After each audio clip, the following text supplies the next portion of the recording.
197페이지 1번 틀린 것은 사업 시행자는 정비 계획에 따라 대통령이 정하는 사항이 포함된 시행 계획서를 작성하여 시장 군수에게 인가를 받아야 된다. 그 사람도 자꾸 쓸데없는 말을 집어넣는 게 대통령이 정하는 사항이 포함된 이런 말들은 시험 안 냅니다. 할 것 같으면 대통령이 정하는 사항이 무엇이냐를 물어보지 이런 쓸데없는 말도 안 하는데 군더더기가 좀 많아 말해. 사업 시행자는 사업 시행 계획서를 작성하여 시장 군수에게 인가를 받아야 된다. 이렇게만 읽으면 돼요. 2번 사업 시행자는 사업 시행 계획서를 인가를 신청하기 전에 미리 총회 의결을 거쳐야 된다. 조합의 총회에서 얼마가 동의해야 돼요? 조합은 과반수가 동의해요. 과반수 사업 시행 계획서. 근데 처음에 정했던 정비 회사비가 100분의 10 이상 증가한대. 그럴 때는 또 총회 의결을 거쳐야 되는데 그때는 조합은 3분의 2가 찬성해야 돼. 토지 등 소유자가 재개발 사업을 시행하는 경우에 사업 시행 계획 인가를 신청하기 전에 토지 등 소유자 4분의 3 이상의 동의를 받는다. 이건 하지 말고 이 답인 이걸 틀린 걸로 해놨는데 4분의 3과 토지 면적 2분의 1 이상의 토지 등 소유자의 동의를 받아야 되는데 말도 좀 어색하고 잘 안 물어보면 어려운 부분이에요. 그러니까 하지 맙시다. 시장군수는 사업시행계획 인가서에 제출이 있으면 60일 이내에 인가 여부를 결정하여 사업시행자에게 통보해야 된다. 자, 아파트 짓는 문제죠? 그러니까 시간이 많이 걸리겠어요? 금방 해결되겠어? 많이 걸려. 그러니까 인가 여부를 며칠 이내에 결정해 통보해줘요? 60일. 대단히 중요한 건 아니지만 내가 지금 분명히 힌트를 썼으니까 대답하면 찾을 수 있을 겁니다. 우리가 주택법에 따라 주택건설계획 사업계획 승인을 신청했어요. 그럼 사업계획 승인권자는 며칠 이내에 결정해서 승인 여부를 통보해줘야 돼? 60일. 지금 똑같은 거거든요. 그래서 그게 매치가 되기 때문에 이걸 숫자를 한번 하는 거지. 그렇지 않으면 하나 떨어지시면 안 해도 내가 기억 어려우니까. 자,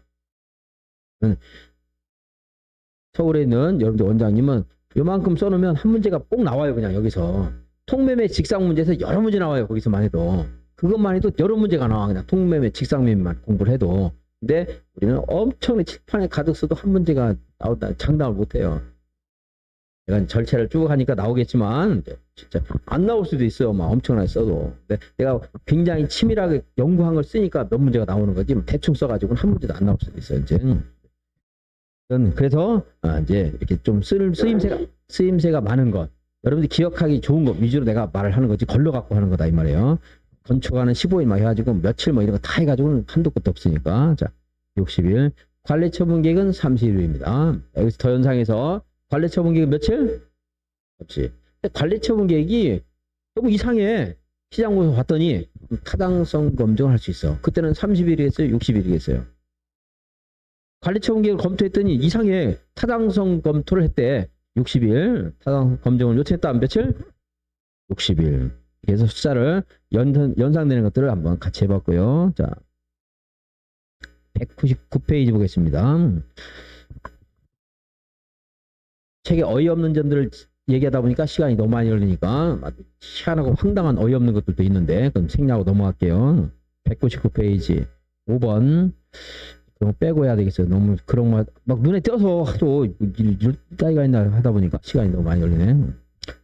필요 없는 것들 지우겠습니다. 바로바로 말 않고. 사업시행계획서에 포함되어야 되는 사항이 아닌 것은 정비기반시설이나 공동이용시설 설치계획, 또 구체적인 건축계획이라든가 구체적인 사실행위는 사업시행계획서에 있습니다. 권리관계가 하는 사항은 어디에 있어요? 사업시행계획이 있어요? 관리처분계획이 있어요? 관리처분계획이 있습니다. 권리관계는. 그러니까 재산권에 관한 평가나 재산권에 관한 부담이나 이런 것들은 어디에 있어요? 관리처분계획. 그리고 구체적인 사실행위, 뭐 건축을 한다라든가 무슨 대책을 구한다라든가 이런 것들 어디서 사업시행계획이 있습니다. 그래서 정비기반시설, 공동이용시설 설치계획, 정비구역부터 200m 이내에 교육시설이 있는 경우에 교육시설, 교육환경 보호에 관한 대책, 그리고 조합원이 아닌 일반 분양 대상자에 대한 입주대책 아니고 이주대책을 말한 것 같은데 일반 분양 대상자에 대한 이주대책은 고민을 해야 하네요. 사업시행자가. 안 하지. 그 사람도 그냥 자기가 알아서 분양 신청하고 자기가 알아서 사는 거지. 그러니까 근데 이제 그 조합원들 조합원들의 경우는 그 건축물이 철거됐기 때문에 이주 대책 같은 게 필요하겠죠, 이제. 임시 거주시설을 포함한 주민 이주 대책이나 건축물의 높이 및 용적률에 관한 건축계획, 각종 계획과 대책은 사업 시행 계획에 있는 건데, 이렇게 조합원이 아닌 일반 분양 대상자의 이주 대책은 당연히 여기 포함될 필요가 없는 거죠. 자, 이 정도 보시고 밑에 있는 거 다 볼 필요 없어요. 그다음에 8번 보겠습니다. 201페이지 8번. 임시 거주시설 설치에 관한 설명으로 틀린 것은 시행자는 주관경 개선 사업이나 재개발 사업으로 시행되는 철거되는 주택의 소유자나 세입자에게 임시 거주에 상응하는 조치를 해야 된다. 재건축 사업은 임시 거주 시설에 상응하는 조치를 취할 필요 없습니다. 무슨 사업에서? 주관경 개선 사업과 재개발 사업. 좀 열악한 환경에 있는 사람들이죠.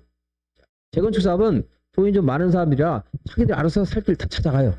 네, 주관경 개선 사업이나 그 재개발 사업의 경우는 그 주택의 소유자 세입자에게 임시 거주시설을 설치해 주거나 사업하는 동안 거주할 수 있도록.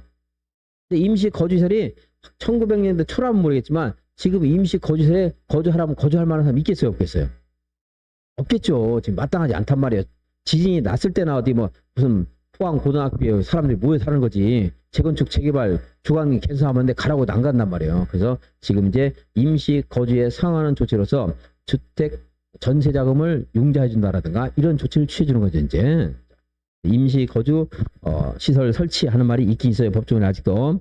시행자는 임시 거주시설 설치를 해서 필요한 때 국가나 지자체, 그 밖의 공공단체나 개인의 시설이나 토지를 일시 사용할 수 있습니다. 그러니까 사실은 사문화된 법조문이나 마찬가지예요. 누가 가서 고등학교 체육 강당에서 거주하겠습니까? 있을 수가 없는 건데 저는 법조문에 있어서 어쩌다 시험에 나옵니다. 국가나 지자체는 사업 시행자가 임시 거주에 필요한 건축물이나 토지의 사용 신청을 받으면 이미 사용 계획이 확정되어 있거나 이미 매매 계약이 체결되어 있거나 다른 사용승이 있는 경우에는 거절을 못합니다. 그럼 이미 사용 계획이 있으면 거절할 수 있어요, 없어요? 사용 계획이 있대 이미. 있지 당연히. 그러면은 다른 특별한 일이 없으면 거절 못한다고. 그러니까 거절할 수 있는 거죠. 너무 당연한 건데 이게 나오면 제일 쉬워요, 사실. 무슨 말인가 알고 나면. 사용 계획이 있는데도 거절을 못하면 다른 사용 계획은 어떻게 하라고? 다른 일도 해야 되는 건데. 다른 사용 계획이 있을 때는 거절할 수 있고요. 만약에 이제 다른 사용 계획이 없어서 사용을 하게 했을 때는 공공단체나 개인은 사용료를 받죠. 근데 국가나 지자체는 대부료 사용료를 면제합니다. 이제 사용 승인 해줬을 때.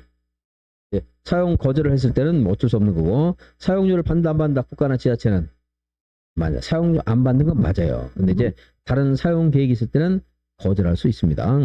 4번. 정비사업 공사를 완료하면 완료한 날부터 30일 내에 임시 거주시설을 철거하고 건축물이나 토지를 원상 회복해야 된다.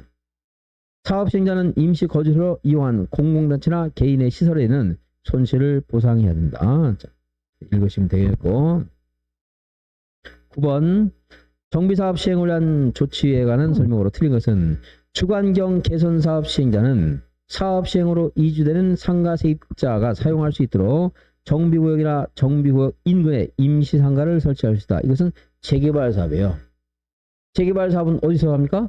상업적, 공업적에서 하잖아요. 그죠? 그러니까 상업적에 사는 재개발 사업.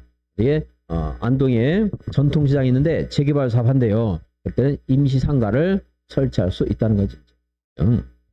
재개발 사업. 사업 시행자는 정비구역 안에서 정비 사업을 위해서 필요한 경우에는 토지 등을 수용, 사용할 수 있다. 이것도 엄격하게는 사업 시행자가 하면 안 되고 주관경 개선 사업이나 재개발 사업은 그렇게 할 수 있고 재건축 사업은 천재지변이 발생해서 긴급한 경우 이럴 때만 예외적으로 할 수 있습니다. 어쨌든 3번에다가 바로 써놓긴 했네요. 2번의 경우에 재건축 사업은 긴급하게 하는 사업의 경우에만 토지를 수용, 사용할 수 있고 토지를 수용, 사용할 때는 빌려다 쓰는 법 이름이 있어요. 무슨 법이에요?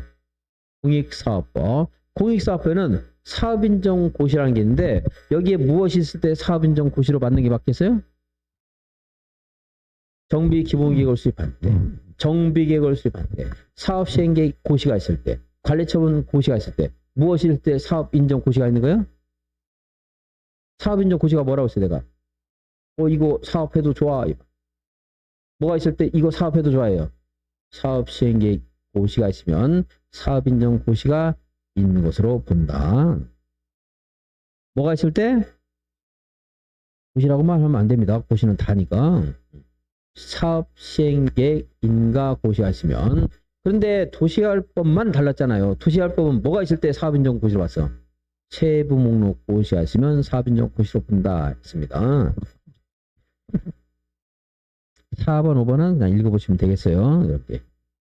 특별한 설명이 필요 없고. 10번 틀린 것은 사업 시행자가 임시상가를 선치한다든가 이주대책 같은 것들을 이제 구상하게 되는데 법이 정한 그런 그 법정 보상비가 있는데 법이 정한 보상비보다 더 많이 보상을 했대요. 그러면 혼내겠어요? 기특하다고 용적률 같은 거 좀 완화시켜 주겠어요? 완화시켜 주겠죠? 그래서 세입자에게 주거 이전비나 또는 영업 손실을 보상하는 경우에 법정 한도보다 더 많이 보상을 했을 때는 용적률을 125% 이하에서 완화 적용할 수 있다. 맞는 말 읽으시면 되겠고, 제가 숫자 같은 거 내가 125, 30 이렇게 언급 잘 안 하는 것들은 그냥 무시하고 넘어가세요. 이거 한번 본다고 시험장에서 써볼 기회도 거의 없고 외워지지도 않아요. 외우는 것들은 꼭 무슨 힌트를 주면서 외우라고 합니다. 재건수사업의 조합설립 추진에는 조합설립 동의요건을 충족시키기 위해서 필요한 경우에 토지를 분할할 때 그 분할되는 토지 면적이 건축상 분할 제한 면적 미만이 될 수도 있다. 자, 재건축 사업을 하고 싶은데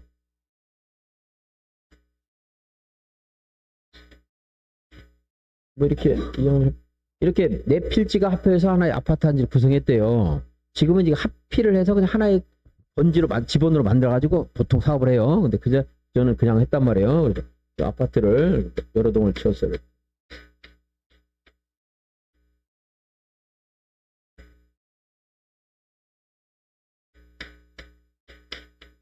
상가 건물입니다. 그래서 사업을 하고 있더니 전체 4분의 3 토지 면적 얼마? 4분의 3에 동의를 하고 각 동에 얼마가 찬성해야 돼? 각 동. 과반수가 찬성을 해야 돼요. 근데 여기 이 사람들이 여기서 좀 외지부에서 있다고 해서 여기가 정문인데 홀대를 당하고 있어. 상가가 또 후문에 있네. 그냥 합시다. 상가가 여기 있어. 그리고 이제 이동하고 좀 홀대를 하니까 이 사람들 반대를 해. 그럼 사업을 다 하기가 힘들죠? 각동 과반수가 찬성을 해야 된다고 했잖아. 근데 여기는 다 찬성했는데 이 사람들 반대를 한대. 그럼 이제 사업을 못하니까 계속 대립되면 이 사람들에게 토지를 그냥 나눠줘 이렇게. 얘네들 그럼 이만큼 먹고 떨어져라. 이쪽에서 사업을 하겠다. 이렇게 할 수 있단 말이에요. 자, 그러다 보니까 됐어요. 여기요. 건축물이 있는데 원래 지금 노란지로 했지만 지금 현재로는 필지가 이렇게 돼 있단 말이에요. 11-1 여기가 11-2 이렇게 됐단 말이에요. 근데 11-2에 일부 토지를 얘한테 주잖아. 지금 떼가지고. 그죠? 여기가 11-2란 말이에요. 만큼이. 근데 여기 토지의 일부를 이렇게 떼서 얘는 주는 거잖아. 지금 얘네한테. 그럼 이거. 이게 건축물이 지금 있잖아. 지금. 그죠? 건축물이 있는 대지는 분할 제한 면적 미만으로 분할할 수 있어 없어? 없어 원래. 근데 여기서는 이거 건축물이 있지만 분할 제한 면적 미만으로 분할할 수도 있다는 거야. 이렇게. 분할 제한 면적 미만으로 분할 왜 못하겠어? 자투리 땅이 되니까 못하게 한 거잖아요. 근데 다른 곳에 편입될 때는 허용된다고, 허가 안 받아도 된다고 내가 강의할 때 혹시 들은 사람들은 이 땅이 자투리 땅이 되지 않나가 짐작할 수 있겠죠? 자, 그래서 건축법에서 분할 제한 면적 미만으로 분할할 수 있다 이 말 나오면 맞는 말이 되는 거예요. 그래서 자 1번입니다. 2번인가? 분할 제한 면적 미만으로 토지를 분할할 수 있고, 이러한 경우에 추진위원회는 토지 분할 청구할 때는 토지 분할 대상 토지 소유자와 협의를 해야 된다. 뻔한 말이고, 토지 분할 협의가 성립되지 않으면 법원에 토지 분할 청구할 수 있다. 그리고 5번 시장 문서가 분할되어 나가는 토지 위에 건축물이 분할 선상이 위치하는 경우에도 건축인의 심의를 거쳐 조합 설립과 사업 시행 인가를 신청할 수 있다. 다른 말 보지 말고 분할되어 나가는 건축물은 경계선에 있으면 돼, 안 돼? 여기에 토지를 여기가 이 건축물은 이만큼이라고 가정해 볼게요. 그리고 이제 아까는 그림 그리니까 이만큼 분할하다 해볼게요. 토지를 이만큼 분할해줘서 주기로 했어. 자, 네. 얘네들은 지금 찬성한 사람들이에요. 이 아파트가 분할되는 경계선에 이렇게 걸쳐 있어. 이렇게 해서 토지 분할 할 수 있겠어, 없겠어? 왜 없을까요? 어차피 얘는 철거할 거니까 괜찮아요. 얘는 어차피 철거할 거잖아. 그러니까 분할되어 나가는 건축물. 얘네들은 분할되어 나가는 거야. 근데 경계는 이렇게 하면 돼, 안 돼? 이렇게 가지고 얘가 잘려. 그럼 돼, 안 돼? 안 된다, 이 말이에요. 그래, 그 말이야. 자, 보실까요? 분할되어 나가는 토지 위의 건축물이 분할선상에 위치하면 돼, 안 돼? 안 되지. 왜냐면 그 사람들은 철거할 게 아니기 때문에. 나가는 사람들은. 근데 여기 이쪽 사람들은 건축물이 여기 걸치더라도 상관없지. 어차피 철거하기 때문에. 분할되어 나가는 그런 건축물은 건축물이 분할선상에 위치하면 안 된다, 이 말이에요. 그 정도. 알고는 별거 아니고, 자, 분할 제한 면적 미만으로 분할 수 있다, 이 말과 분할되어 나가는 건축물은 경계선에 있으면 돼, 안 돼? 안 되잖아. 경계선에 있으면 잘려야 돼. 건축물 철거해야 되잖아, 일부를. 말이죠. 위에서 보면 이렇게 분할을 하게 되는데, 토지를 분할하는데 이 분할 경계선에 우리 집이 이렇게 걸쳐 있으면 돼, 안 돼? 여기 재건축을 할 거고 여기 재건축 안 하는데 이만큼 철거해야 되는 거 아니에요? 그럼 이쪽에서. 그러니까 안 된다, 이 말이죠. 이렇게 심각하게 생각 안 해도 됩니다. 어려운 거 아니고. 다음에 111페이지 11번 매도 청구. 재건축 사업 시행자는 사업 시행 계획 인가 고시가 있으면 30일 이내에 조합 설립에 동의하지 않은 자에게 동의 여부에 대해서 확답을 할 것인지에 대해서 서면으로 촉구해야 됩니다. 30일은 까먹어도 좋은데 그 확답은 2개월 이내에 해줘야 돼요. 조합 설립에 동의하지 않은 사람이 뭐예요? 재건축은 조합 설립에 동의한 사람만 조합원이 되는 거거든요. 그죠? 동의하지 않은 사람은 이제 매도 청구의 대상이 되는 거야. 근데 사업 시행계획 인가 고시하시면 다시 한번 물어보는 거예요. 혹시 이렇게까지 진행이 됐는데 동참할 생각 없습니까? 물어본다고요. 그때 가서 나 찬성합니다. 그럼 그 사람도 조합원이 돼요. 이제 얼마 이내에 대답하라고? 2개월. 이건 민법에서도 집합건물법에서 똑같은 숫자가 나와요. 집합건물법에서도 재건축을 할 수 있는데 처음에 반대한 사람에게 매도 청구하는 겁니다. 근데 그 재건축 결의가 다 통과가 되고 나면 반대한 사람에게 다시 한번 물어봐요. 그때 그 사람은 얼마 이내에 다시 참여할지 말지에 대해서 통보를 해줘야 돼? 2개월. 2개월 동안 아무 말도 없어. 그럼 동의한 거예요? 반대한 거예요? 상이 반대한 거지. 처음부터 반대했던 사람이니까. 자, 그래서 2개월. 2번 촉구를 받은 자는 촉구를 받은 앞부터 몇 개월? 2개월 이내에 회답해야 되고 기간 내에 회답하지 않은 경우는 동의하지 않겠다는 뜻을 회답한 것으로 본다.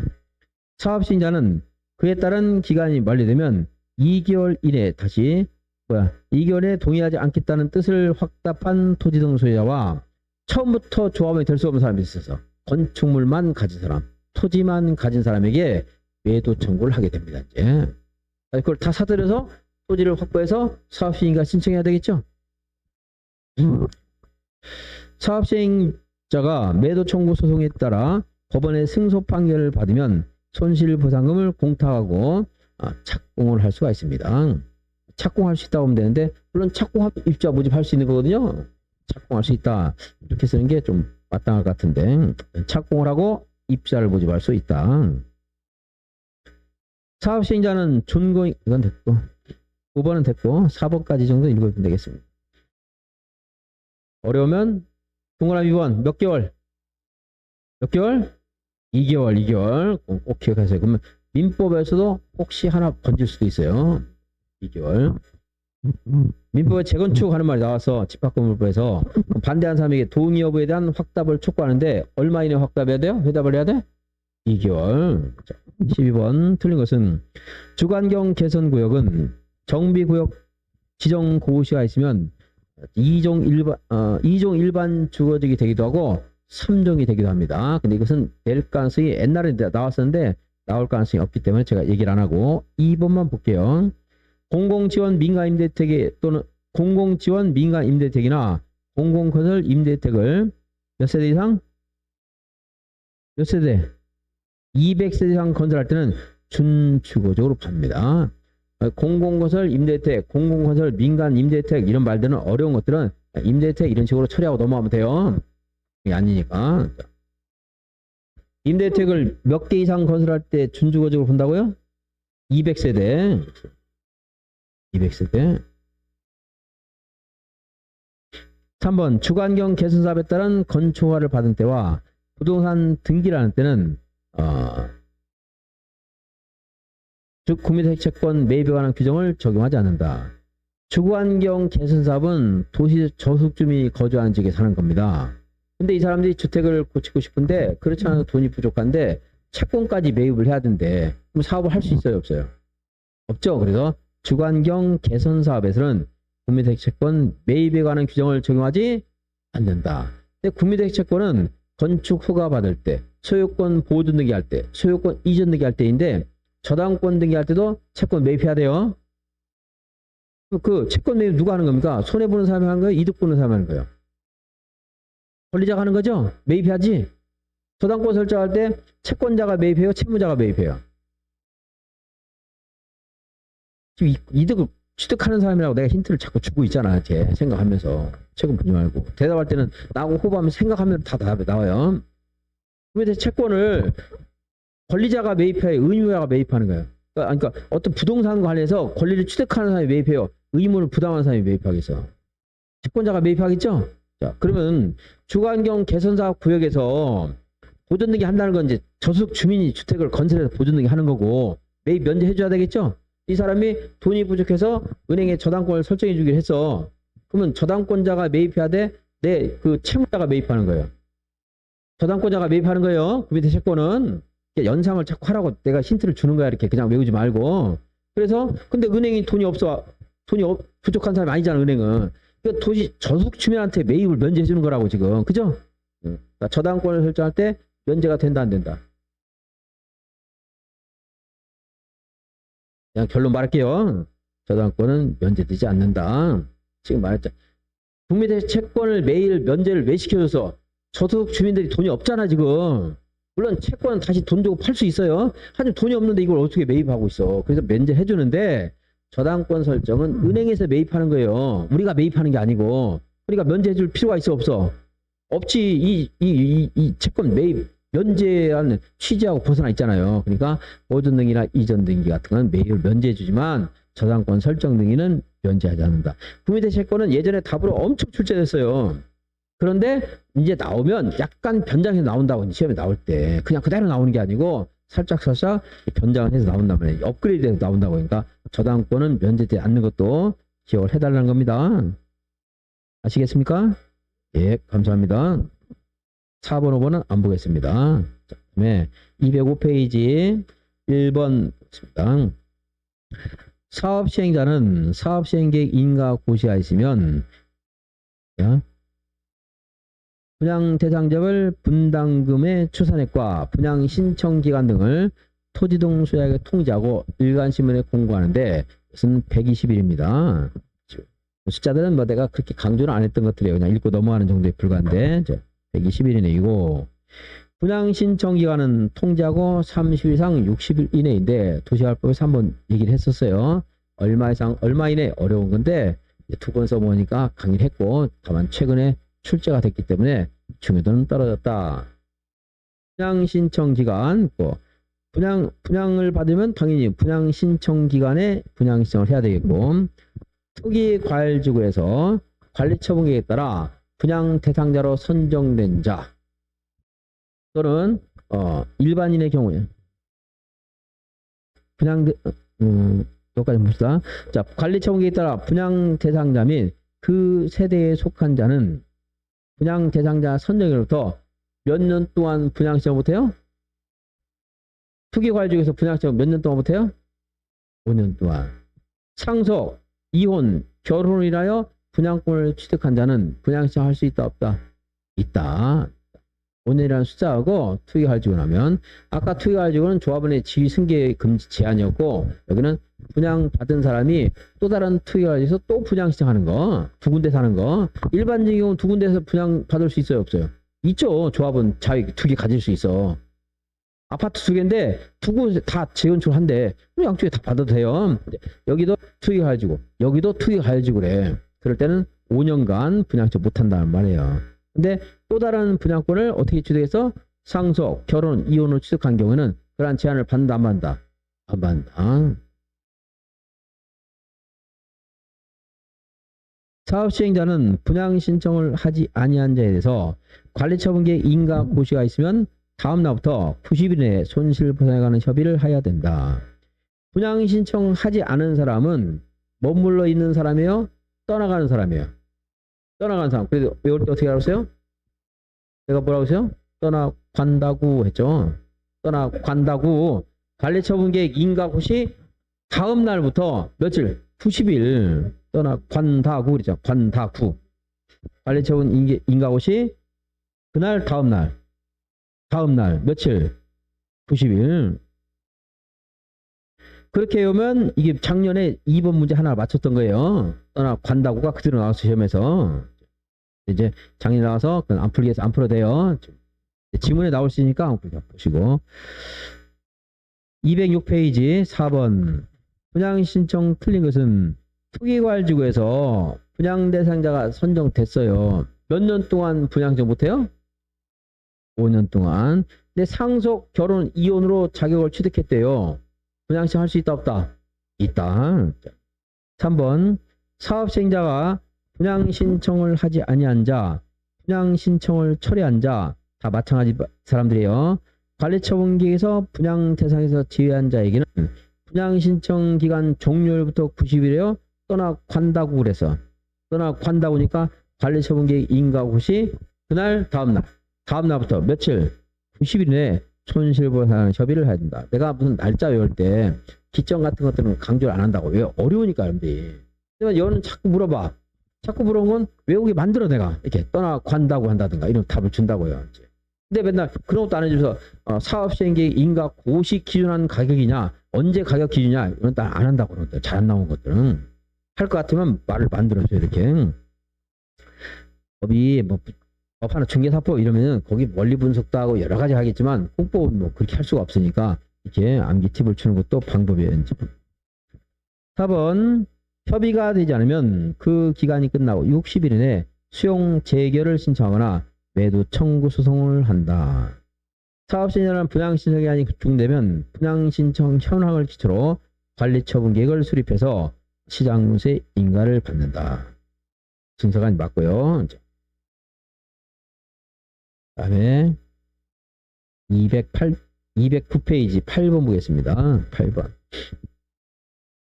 관리처분계획 틀린 것은 조합원의 분담 규모가 분양 대상자별 분담금 추산액 총액 기준으로 100분의 20 이상으로서 대통령령이 정한 비율 이상이 늘어날 때는 타당성 검증을 요청한다. 이거 안 나와요. 못 나와요. 시험에서. 나오려고 하면 법조문을 딱 대놓고 다음은 법조문의 일부인데 과례받는 것은 이래야 돼. 왜냐하면 이 사람이 생략한 말들이 되게 많아요. 법은 그게 생략해서 내면 안 됩니다. 정확하게 표현해야 돼. 이게 뭐냐 120분은 뭐냐 사업시행계획 인가 고시하시면 분양 통지와 분양 공고합니다. 그때 분양 통지하면서 여러분한테 알려줘요. 앞으로 여러분이 이 정도 부담해야 될 것입니다. 추산액을 알려요. 추산액을. 그래야 내가 분양 신청할지 말지 결정하잖아. 그죠? 근데 추산액이 바뀌지 나중에. 왜? 분양 신청한 사람이 몇 명인가에 따라서 분담금이 달라질 수 있거든. 근데 처음에 공고했던 분담금의 추산액보다 나중에 관리처분계획에 따라 결정된 분담금이 100분의 20 이상 증가했을 때는 그 관리처분계획이 타당한지에 대해서 전문기관에 검증을 요청해야 돼요. 타당성 검증 요청해야 돼. 근데 이것은 법조문이 너무 길어서 낼 수가 없어요. 그러니까 나는 강의를 안 하는 건데 어거지로 이렇게 만들어놨어. 보지 마세요. 2번. 조합원 얼마가 요청하면 총회 개최했죠 아까? 5분의 1, 5분의 1. 5분의 1부터 해야지요. 5분의 1. 네, 조합 임원에게 따지고 싶을 때 10분의 1이 했어요. 그래서 조합원 5분의 1이 이 관리처분계획의 타당성 검증을 요청하면 시장운수가 타당성 검증을 요청해야 됩니다. 얼마 요청하면? 5분의 1.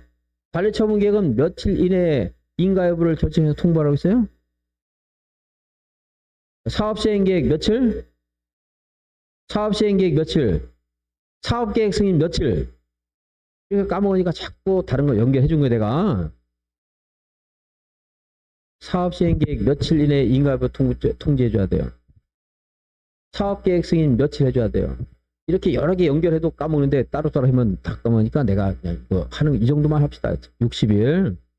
규모 커서 60일 했는데 그래도 생각이 안 나요? 미안합니다. 저번 시간 한 거를 흘러도 역사 속으로 흘러간 시간이 엄청나게 흘러간 시간일 걸 물어봐서 미안합니다. 5분 전에 한 것도 아닌데 지금. 그래서 내가 강의할 때 맨 물어보죠, 여러분들. 여기서 강의한 거 언제면 까먹어요. 다음 시간 언제입니까? 다음 주래. 그래서 머리가 굉장히 좋으시군요. 뭐 다음 주에 여기서 한 거 여기 와서 까먹는데. 그리고 금방 한 말도 무슨 말인가 어렵죠. 말 자체가 어려운가. 사업 시행계획 인가 신청하면 60일 내에 결정에 통지해줍니다. 그래서 그것만 하면 까먹으니까 내가 주택법에 따른 사업계획 승인도 규모 크지 않습니까? 며칠입니까? 이렇게 물어봤어요. 60일이었어요. 관리처분 계획은 30일입니다. 근데 타당성금 요청 60일이에요. 이렇게 내가 비교해 주는 것도 다 그렇게 공부를 해야 돼요, 여러분들이. 그냥 하면 안 되고 강의 들으면서 내가 비교해 준 것들을 다 연결하면서 암기를 해야 돼요. 이게 도움이 되니까 그렇게 해드린 거예요, 다. 그러니까. 근데 지금 시장문수가 관리처분계획 인가를 해주려고 딱 했더니 조합원들 5분이 와서 시장님 이거 타당성 검증해 주세요 하면 되겠어, 안 되겠어? 안 될 거 아니에요. 그래서 관리처분계획 인가 신청한 날부터 15일 이내만 타당성 검증을 요청할 수 있는 겁니다. 이런 말들을 해줄 때 자꾸 생각하면서 그런 이치를 깨달을 수 노력해 주셔야 돼요, 여러분들. 그래야지 하나라도 기억이 더 나지 그냥 쉽게 생각해서 외운다 해가지고는 안 된다는 겁니다. 자, 2번 5분 이상이 관리처분계획 인가 신청이 있은 날부터 며칠 이내 15일 이내 검증을 요청하면 시장으로서는 타당성 검증을 요청합니다. 대신에 1번을 나는 안 해주잖아요. 이거 하지 말라고 그러잖아. 그러면서 이걸 더 자세히 설명해 주잖아. 이렇게 다 하면은 더 생각 안 나겠지. 1번은 나올 수가 없어요. 타당성 검증 요청하게 되면 시장으로서는 관리처분계획 인가 신청 받은 날부터 며칠 이내에 통지해 줘야 돼. 이제 검증 요청했으니까 60일이겠지 30일이 아니고. 관리처분계획의 분양 대상자별 종전 토지나 건축물의 명세 및 관리처분계획에는 분양 대상자별 종전 토지나 건축물에 관한 명세, 사업시행계획 인가 고시 있을 날 기준으로 하는 가격이 포함되는 게 아니고 이건 뭐야? 뭐 틀린 말인데 말? 이게 틀렸는가?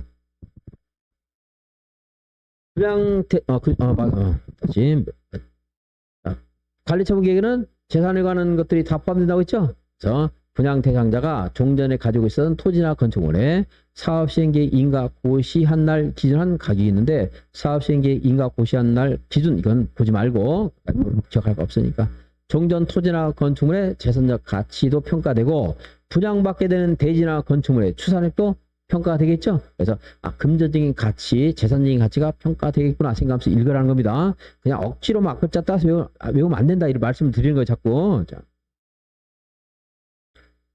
공법이 이리 많은 거를 연구해가지고 이렇게 말하니까 좀 힘든데 바꾸자고 해야 되냐 이제 여기 원장님한테 공법하라고 그러고 내가 중개사법하고 바꿔야 돼. 그다음에 5번 사업시행자는 분양 신청을 한 자에게는 관리처분계획 내용을 통지한다. 읽으면 되겠고. 자, 하나 할 게 있었는데 타당성 검증 요청했어요. 조합원들이. 그랬더니 타당성 검증 관리처분계획 좀 내용이 잘못된 것 같아. 그럼 관리처분계획 타당 검증하는데 들어간 비용 청구할 수 있겠죠? 그죠? 누구한테 청구한다? 시행자에게 청구할 수 있다. 요청한 자에게 비용을 부담시키는 아니고 누구한테 부담시킬 수 있다? 시행자에게 타당성 검증 비용을 부담하게 할 수 있다. 왜? 관리처분계획이 잘못됐다는 게 드러나면 결국 누구 잘못이에요? 요청한 사람 잘못이에요? 시행자 잘못이에요? 시행자. 요청한 자가 아니고 시행자에게 부담시킬 수 있다. 이 말이 또 답이 될 가능성도 꽤 있습니다. 그 다음에 10번 볼게요. 10번. 관리처분계획에 따라 주택을 공급하는 경우에 소유한 주택 수만큼 공급할 수 있는 거. 소유한 주택 수만큼 공급하는 거. 자, 위에서 1주택. 원래는 1주택이 원칙입니다. 여러 사람이 있어. 토지를 공유하고 있어. 주택을. 몇 주택? 1주택. 한 사람이 여러 개를 가지고 있어. 몇 주택? 1주택. 근데 재건축 사업의 경우에 이런 것도 기억하지 말라고 그러는데 자꾸 문제집에 그런 걸 가지고 문제를 냅니다. 어려워요. 굉장히. 이거 일반적인 사업의 경우인데 나눠가지고 어떻게 합니까? 이것도 어려운 정리가 안 되는데. 그래서 이거 안 되는 사람한테 이것까지 하라고 하니까 더 몰라서 점수가 안 나오는 거지. 이거는 기억 안 해도 돼요. 네. 투기 과열지구나 조정 대상 지역입니다. 내가 이거 뭐라고 했어? 투정을 부린다 이랬어요. 몇 주택을 준다? 어제도 했는 것 같은데 이거는? 집에서 투정 부리면 더 주지만 사회에 나가서 투정 부리면 더 줘 안 줘? 1주택만 줍니다. 투기 과열지구 조정 대상 지역. 근데 이게 아니면서 과밀 억제권 얘기래요. 몇 주택? 3주택. 이것도 아니고 과밀도 아니래요. 고양 주택수만큼 볼 수가 있고, 그리고 재건축이든 재개발이든 개선사업이든 간에 국가나 지자체, 공공기관은 고양 주택수만큼 받을 수가 있어요. 지방공사도 마찬가지고. 그리고 얘한테서 지방으로 이전하는 공공기관부터 주택을 양수받은 자, 또 고양 주택수만큼. 혹시 기숙사로 쓰고 있는데 하나만 주면 되겠어 안 되겠어? 안 되겠죠. 기숙사나 숙소로 쓰는 경우에도 고양 주택수만큼 공급받을 수가 있다 이거죠. 조금 전에 토지나 건축물의 가격 또는 주택의 주거 전용 면적 범위 내에서 몇 주택을 줄 수 있다고요? 가면 썼잖아. 가면 2주택을 줄 수가 있다. 여러분들이 이런 것들은 내가 이렇게 연상하는 단어는 그래도 남들보다는 훨씬 더 연상이 되는 말을 한다고. 그냥 외우라고 하는 게 아니고 그래도 여기에 연상되는 말들 하잖아요. 내가 뭐 시장을 죽였다라든가 이래가지고 다 말 연상하는데 그걸 가지고 기억해보세요. 훨씬 유리해요. 근데 안 해서 그런 거예요. 여러분들이. 스토리를 다 만들어지지 그냥 앞글자만 따서 한 것들이 유행할 때가 있었어요. 한 10몇 년 전에 신림동에서. 왜냐면 앞글자 따서 딱 외우니까 딱 외워져가지고 시험에 계속 떨어진 사람 10년 떨어진 사람 합격을 했어요. 시험에 몇 년 떨어진 사람이? 10년 떨어진 사람이 99%까지 실력이 된 거예요. 근데 마지막 하나를 못 채워가지고 떨어지는 거야 맨날. 근데 이 사람은 다 앞글자 따서 공부해보시니까 이거 공부한 것들이 떠올라서 2차 할 때 2차에서 앞글자만 딱 따니까 뒤에 있는 거 다 생각이 나는 거지. 알고서 공부한 사람이 앞글자 외우는 거지. 처음부터 앞글자 외우면은 아무도 안 돼요. 그래서 이게 2년 동안 유형을 하다가 이거 아무것도 아니구나 이거. 공부 한 놈한테나 통용되는 거지. 공부 안 한 놈한테 통용 안 되는 거예요 이게. 근데 여기서 이제 이때 이걸 배워가지고 두문자 학습이라는 책도 나왔어요 그때. 그래가지고 중개사 강의하는 애들이 여기서 이제 뭐 20년 동안 이런 애들 막 이런 애들 와가지고 이걸 가지고 할 거 없으니까 어렵거든요 중개사. 이건 학문이 없어. 그냥 공법이나 중개사법 이런 게. 그러니까 됐다 여기 와서 이제 해가지고 앞글자 따가지고 강의를 하면서 맨날 앞글자 뒷글자를 따지 앞글자를 따는 거. 그게 두문자라고 머리도 짜 두문자 학습 보는데 그 공부 한 사람한테 도움이 되는 거지. 그 아니야. 그러니까 처음에는 공부를 잘 많이 하고 그리고 나서 앞글자 따든 말을 만들든 뭘 하든 하는 건데 그냥 실력이 없는 애들이 강의하면서 그냥 무조건 앞글자 따는 거지. 그러니까 처음에 여러분들은 10분 했는데 가보니까 어때요? 너무 많죠? 그 양들이 무슨 말인가 모르면 못 찾는 거야. 이제. 말이나 또 재밌어 그냥 뭐 말도 안 되는 거 막 해가지고 하니까 뭐 나중에 이게 어디에 민법에 있는 거지 공법에 있는 거지 중개사법에 있는 거지 모르고 또 알았다 하더라도 이게 무슨 말인지 그 앞글자 이게 무슨 말인지 몰라. 단어가 너무 많아. 기본적으로 이해를 하고 근데 공법은 이해를 할 수 없는 게 많단 말이에요 숫자가. 그래서 어쩔 수 좀 더 따고 이제. 민법 개론은 이해를 많이 해야 되고 그런 건데 사실.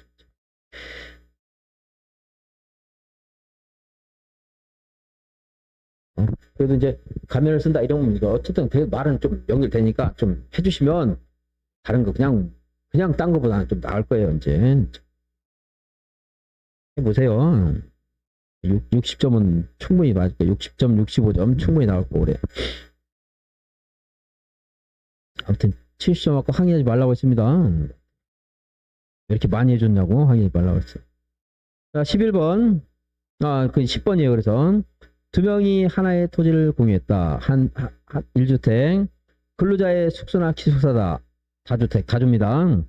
수도권의 과밀 억제권역이 위치하지 아니한 재건축. 이 사람들이 재건축을 재개발로 바꾸냐. 안 되는 건데 이렇게 안 바꿔요. 이렇게 하면 또 양이 늘어나 자꾸. 그렇지 않아도 지금 수도권의 과밀 억제권역이 위치하지 않았을 때 다 받느냐 아니 3주택을 받느냐 1주택을 받느냐 이것도 정리가 잘 안 되는데 이렇게 합니다. 그리고 안 물어봐. 이렇게 물어본 적이 없어요. 과밀 억제권역이 아니래요. 그리고 또 단서를 달아줘야 돼. 투기 과열지구나 조정 대상적도 아니래. 그러면 부유한 주택수만큼 받을 수 있습니다. 맞는 말을 자꾸 연구해줘야 되지. 이렇게 틀린 말도 막 섞어가지고 연결해주면 헷갈려서 정리가 안 돼요. 수도권 과밀 억제권역이 위치하지 않고 투기 과열지구래. 투기 과열지구. 과밀 억제권역은 아닌데 투기 과열지구래. 몇 주택이에요? 투정을 부리고 있잖아 지금. 몇 주택이에요? 1주택밖에 안 줍니다. 1주택. 그래서 여기만 따지면 니은만 그런 건데 디귿은 재개발을 지워버리고 재건축으로 고친 다음에 디귿도 답이라고 해서 상관없어요. 없으니까 그냥 답을 찾는 건 중요한 게 아니에요. 그리고 이 양이 많아서 여기 문제 나온 거 답을 찾는 건 전혀 중요한 게 아닙니다. 여러분들 알아야 돼 무슨 말인가를. 같은 문제로 나오지 않기 때문에요. 11번 수립기준 옳은 것은 분양 설계에 관한 계획은 사업 시행계획 인가 고시 기준이 아니고요. 일반 분양자, 조합원 분양자 몇 명인가 확정된 후에 분양 설계하는 거야. 언제 확정되겠어요? 분양 신청 기간 만료일. 분양 신청 기간이 만료되면 일반 분양분 또는 조합원인데 분양을 안 받은 사람, 보상해줘야 하는 사람 결정이 되겠죠? 그러니까 분양 설계는 언제 한다? 분양 신청 기간 만료일을 기준으로 한다. 만료. 그래 틀린 거고. 지나치게 좁거나 넓은 토지나 건축물은 지나치게 좁은 거 좀 늘려줄 수 있죠? 너무 넓은 것은 좀 줄일 수 있죠? 증가하거나 감소시켜 적정 규모가 되도록 하고 정비구역 지정 후 분할된 토지를 취득한 사람. 원래 정비구역 지정 후 분할된 토지를 취득해도 조합원이 될 수 있습니다. 하지만 이런 것들이 자꾸 분할돼서 좀먹을 수가 있기 때문에 그런 사람들은 현금으로 청산해 버릴 수도 있어요. 정비구역 지정 후 기억하기 어려워요. 내가 강의한 거 있죠. 언제 하면 보호되고 언제 하면 보호가 안 돼? 전부죠. 그러니까 정비구역 지정 후 하면 때 정비구역 지정은 기억이 안 날 거야. 그러니까 후에 토지를 분할받은 사람은 현금으로 청산하거나 또는 분양 대상에서 제외해서 현금으로 청산할 수 있다 이 말이지. 재개발 사업에서는 정비구역 토지 소유자에게 분양한다. 이렇게 괄호에 집어넣지 않아요. 시험에서는 답을 하려고 하면 정비구역 재개발 사업에서는 지상권자는 분양을 포함한다. 이렇게 됩니다. 맞아 틀려? 틀렸습니다. 지상권자는 분양을 포함한다? 지상권자 분양 안 해준다. 지상권자 분양하는 사람 아니에요. 일반 분양자로서 분양 받을 수 있겠지만 지상권자는 분양을 받는 사람이 아닙니다. 토지 소유자에게 분양받는 거지.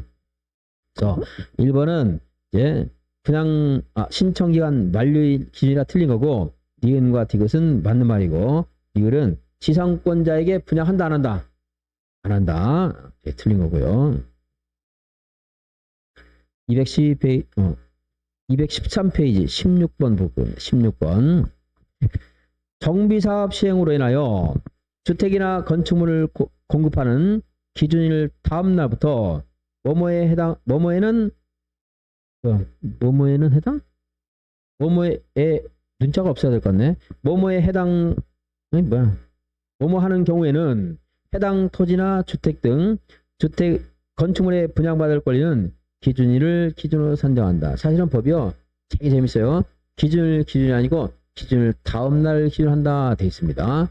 근데 또 개념 없는 출제에 들어가면 그 다음 날을 낼지도 모르겠지만 그러진 않을 거예요. 그러니까 이제 그거는 신경 안 쓸 때 책 틀려서 사진 칠해서 기준을 다음 날로 돼 있는데 틀려있고 그게 중요한 게 아니고 이제 그 밑에 자, 정비 사업에 관한 이익을 잠탈하는 사람이 있대. 좀 먹는 사람. 그런 사람은 보호되지 않을 수 있겠죠. 그래서 기준일 다음 날 기준을 하게 되는데 누가 이렇게 좀 먹는 사람인가 한번 볼까? 1번 한 필지가 여러 개 필지로 분할됐다. 다가구가 다세대로 전환됐다. 나대지의 건물을 새로 신축해서 토지 등 소유자가 증가됐다. 5번 하나의 대지에 건물과 토지를 한 사람이 가지고 있었는데 이걸 분리해서 소유하겠다. 정비사업의 이익을 좀 먹는 결과가 될 수 있죠. 근데 4번 보니까 초기의 필지의 토지가 한 필지로 합병이 됐대. 그럼 토지사가 감소되니까 좀 먹는 게 아니고 환영할 일이죠. 4번은 아니다 이 말이에요. 그 말 말고 언제 기준인가 이거 볼 거 없이 1, 2, 3, 4, 5 볼 때 하나가 이질적인 게 있어. 그럼 그거는 눈치로 찾을 수도 있습니다. 그렇죠? 다음에 19번 볼게요. 19번 지분형 주택. 지분형 주택은 사업 시행자가 토지택공사인 경우에 분양 대상자와 사업 시행자가 공동 소유하는 것이다. 시작하면서 했는데 이 지분형 주택은 아까 설명한 또 볼까요? 3번 몇 제곱미터 이하로 한다?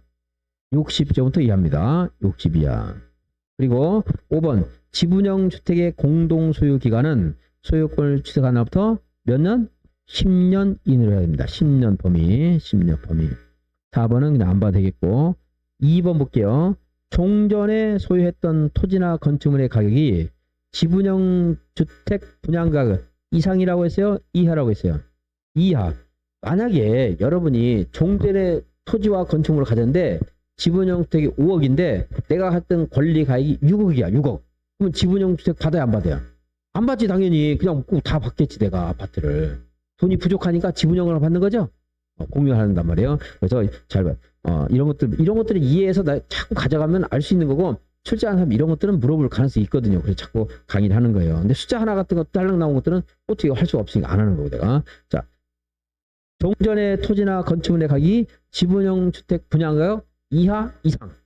이하니까 어쩔 수 없이 내가 지분만 받는 겁니다. 이하인 세대의 주로서 정비계 공남 공고일로부터 해당 구역에 2년 이상 거주한 철거된 주택과 다른 주택을 소유하지 아니한 사람. 말을 여러 개 섞다 보니까 약간 매끄럽지 못해요. 근데 몇 년 이상 거주했어야 돼? 이 사람이 다른 주택을 가지고 있대요. 그럼 지분형 주택 공급 안 해주고 분양 대상에서 제외시킬 수가 있습니다. 그냥 지분주택이라도 받게 하는 이유는 뭐야? 다른 주택이 없기 때문에. 철거된 주택 외의 다른 주택을 소유한 자, 그럼 돼? 안 돼? 안 됩니다. 다른 주택 없을 때만 지분형 주택이라는 제도를 둬서 서민들을 안착을 시키려고 하는 거예요, 자꾸. 자, 지분형 주택은 몇 제곱미터야? 60이야. 지분형 주택 공유기간 몇 년 이내? 10년 이내. 몇 년 이상 거주했어야 돼, 거기서. 2년 이상 거주했어야 돼요. 그리고 다른 주택 가지고 있으면 돼, 안 돼? 안 된다. 1번 다음 페이지 2번 재건축 사업 시행자가 기존 건축물을 철거할 수 있는 원칙적인 시기는 2번입니다. 사업 시행 계획 인가 아니고 관리처분 계획 인가 이후. 관리처분 계획을 인가 받아야지. 그 관리처분 계획에는 뭐가 있어요? 내 건축물의 평가액이 다 담겨져 있거든. 그러니까 건축물의 평가액을 담아주고 나서 철거해야 되겠죠? 그러니까 사업 시행 계획 다음에 바로 철거할 수 있어? 관리처분 계획 인가까지 받아야 돼. 관리처분 계획 인가 고시 후 철거하는 겁니다. 물론 안전사고 우려가 있다라든가 우범지대화 할 가능성일 때는 미리 철거하는 게 예외도 있어요. 근데 원칙은 어떻다는 거야? 원칙은 언제 철거해야 돼? 관리처분 계획 다음에 철거하는 겁니다. 3번 볼게요. 3번. 정비사업 완료에 대한 설명으로 옳은 것은 시장무수가 아닌 사업 시행자가 정비사업 공사를 완료하면 복장 시장무수 인가를 받습니다. 시장무수 인가 받고 정비사업의 효율적인 추진을 위해서 필요한 경우에 해당 정비사업에 관한 공사가 전부 끝나기 전에도 완공된 부분에 대해서 대지나 건축물별로 분양받을 자에게 준공 인가를 받아서 소유권을 이전할 수 있다. 주택공사인 사업시행자가 다른 법률에 따른 자체적인 준공사를 받으면 준공인가를 받으면 또 받을 필요가 있어 없어? 없겠죠. 이제 한 번만 받으면 되는 거지. 정비구역 지정은 준공인가 고시가 있은 날 다음 날 해제된 것으로 본다. 정비사업 끝났죠 이제? 물론 관리처분계획에 따른 정비사업은 소유권 이전 고시가 있어야 정비구역 해제가 됩니다. 자, 일반적인 경우는 준공인가 다음 날 해제. 근데 다른 관리처분계획에 따를 때는 뭐가 있어야 돼요? 이전 고시 다음 날 해제. 판지처분은 판지처분 공고일 다음 날 해제. 똑같은 게 이전 고시 다음 날 해제. 이 말 똑같은 말. 자꾸 추측을 하면 유찰. 정비계획의 준공인가로 정비구역은 정비구역 해제가 되면 조합도 해제된다. 자, 정비구역이 해제가 돼서 조합이 할 일이 아직 남았어요? 없어졌어요? 남아있지. 청산, 소유권 이전 고시도 해야 되고 모두 해야 돼. 청산도 해야 되고. 정비구역 해제는 조합 해산에 영향을 미치지 아니한다 이 말이에요. 물론 여기 앞에서 추설사를 잘못해서 정비구역 해제가 되면 정비구역 해제하면 조합도 없어져요. 정비구역 자체가 없었기 때문에 그래야 되겠죠. 근데 공사가 끝났어. 정비구역 해제됐다고 해서 조합이 없어지면 돼 안 돼? 바로 없어지면 안 돼요. 조합 해산 절차 밟아서 없어지는 겁니다. 중간에 정비구역이 해제가 무효가 돼서 해제가 됐을 때는 정비 조합도 이제 해산이 되는 거고 사업이 끝났을 때는 바로 해산되지는 않아요. 자, 219페이지 6번 보겠습니다. 정비사업 청산에 관한 설명으로 드린 것은 사업 시행자는 소유권 이전 고시가 있으면 청산금을 분양받은 자로부터 징수하거나 또는 분양받은 자에게 지급해야 된다. 과부족분을 이걸 해결하겠죠? 더 많이 받은 사람에게는 징수, 덜 받은 사람에게는 지급한다. 분할 지급, 분할 징수할 수 있다 없다? 있다. 3번 시장 운수가 아닌 시행자는 청산금을 자꾸 안 내. 어떤 사람이. 그럴 때는 청산금 징수를 위탁할 수 있고, 위탁했을 때는 징수한 금액에 얼마를 스스로 지급해야 돼요. 100분의 4. 저 상. 공법상 채권의 소멸수는 몇 년이에요? 5년. 그죠, 5년. 그래서 소유권 고실 다음 날부터 5년간 행사하지 않으면 소멸한다. 울상대의를 하고 싶어. 언제까지 압류해야 돼요? 네? 전까지. 100점짜리가 답이 뭐라고 했어요? 100점짜리 답이 뭐라고 했어요? 내가 전까지. 지급 인도 전까지 하면 60점밖에 안 되는 거고, 전까지는 100점이고 다 써먹잖아. 전까지니까. 근데 지급 인도하기 전까지, 조합 설립과 신청 전까지, 정비계획 입안 제한 전까지. 어떻게 그걸 다 외워? 뭐하러 외워? 전까지 하면 되는 거지. 철회도 전까지. 압류도 언제까지? 전까지 하면 된다고. 네. 자, 그다음에 220페이지 8번은 계산 문제인데 어려운 거 아니니까 100분의 4 계산하라 이거든요. 네, 한번 해보시면 되고, 오늘 여기까지 하고 다음 주에는 주택법을 할 겁니다. 주택법. 주택법하고 다음 주 아니요, 다다음 주죠. 주택법하고 이제 건축법을 할 건데, 여러분들이 공법을 노리시면 복습을 좀 많이 하셔야 돼요. 요약집 펴놓고 좀 해주시고. 오늘 여기까지 하겠습니다. 수고하셨습니다.